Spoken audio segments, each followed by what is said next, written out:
မင်္ဂလာပါရှင်ဒီကနေ့ကိုက်လန်ရွက်ကိုစိတ်စိတ်လေးဖြစ်အောင်ကြော်နီးလေးကိုမျှဝေပေးပါမယ်ရှင်အရင်ဦးဆုံးရင်နွေးကိုပွတ်ပွတ်ဆူအောင်ကြိုပြီးလို့ရှိရင်စားလေးတစ်စောလောက်ထပ်ပေးလိုက်ပါမယ်ရှင်ပြီးလို့ရှိရင်ကိုက်လက်အယိုးလေးတွေကိုအရင်ထပ်ပြီးတော့2မိနစ်လောက်ပြုတ်ပေးလိုက်ပါမယ်ရှင်2မိနစ်လောက်ဆိုလို့ရှိရင်တော့ကိုက်လက်အယိုးလေးတွေကအယောင်မပြောင်းပဲနဲ့အနေတော်လေးစားလို့ကောင်းတဲ့အနေထားလေးရပါတယ်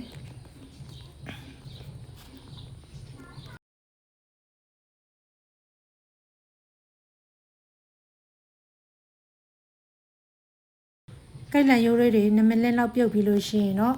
အရွက်ကလေးတွေကိုပါထပ်ပြီးတော့ရင်နွေးထဲကိုထပ်ပေးပါမယ်အရွက်ကလေးတွေကိုထပ်ပြီးလို့ရှိရင်1မိနစ်လောက်ထပ်ပြီးတော့မွေပြီးလို့ရှိရင်ဆက်ယူပေးပါမယ်ရှင်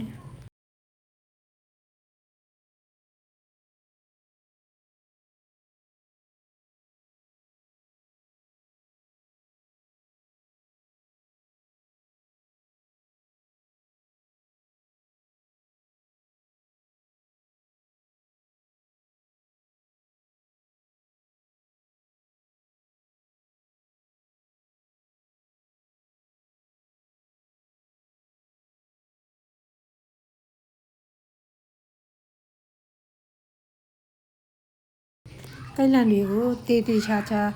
ရေစဲအောင်စစ်ပြီးလို့ရှိရင်ဆက်ထုတ်ပေးလိုက်ပါမယ်ရှင်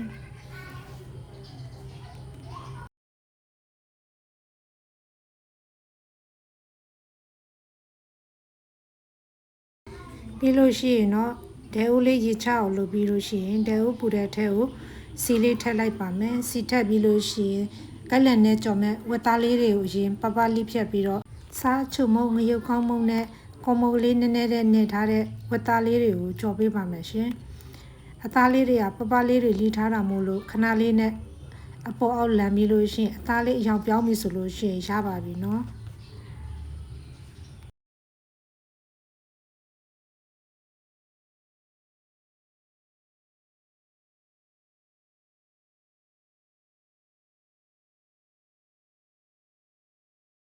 အခုဆိုရင်ဝက်သားလေးတွေကြက်သွားပြီမို့လို့အသားလေးတွေကိုတချမ်းဖယ်ထားပြီးလို့ရှိရင်စီလေးနည်းနည်းထည့်ပြီးတော့ကြက်တော်ဖြူစီတက်ပါမယ်ရှင်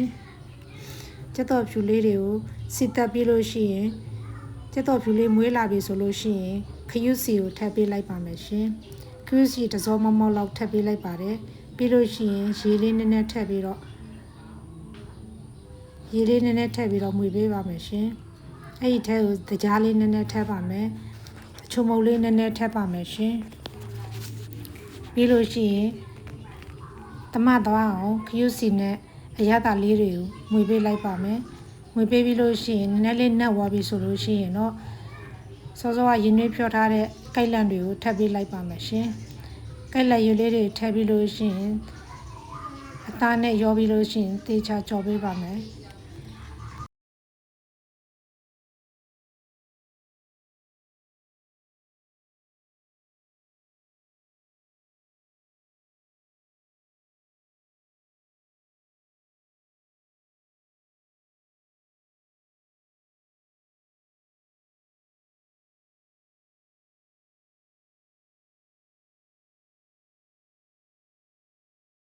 ခုလိုနေထားမှာ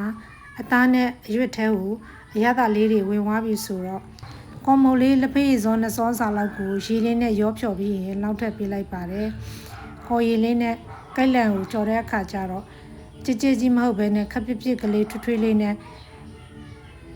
စားလို့လည်းကောင်းတဲ့အရသာလည်းပူရှိပါတယ်ကဲဝက်သားနဲ့ကြော်ထားတဲ့ကိုက်လန်ကိုရီကြော်လေးရပါပြီရှင်အဆုံးထိကြည့်ရှုပေးလို့ကျေးဇူးအများကြီးတင်ပါတယ်ရှင်ကျမ်းမာချမ်းသာဘေးရန်ကင်းကွာလိုရာဆန္ဒပြေဝကြပါစေရှင်